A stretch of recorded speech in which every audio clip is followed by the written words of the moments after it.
Ito po yung pinalitan natin. Socket ng starter relay ng R3.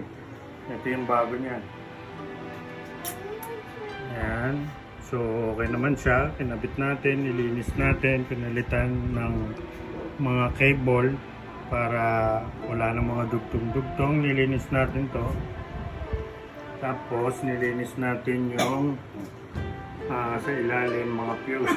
So, kung try natin, error 46 yung nalabas. So, ngayon pag sinindihan mo, mapansin mo, okay na. Tignan mo yung kuha mo dito. Ayan, mamamatay na po yan. Ayan. So, wala na po yung 46. Yung nakaraan, meron. So, pag in-start mo,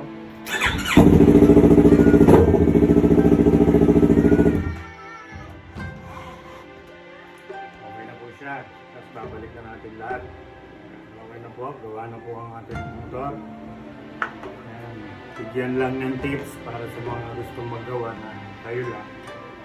Yun lang po ang gagawin nyo. Salamat. Sana all.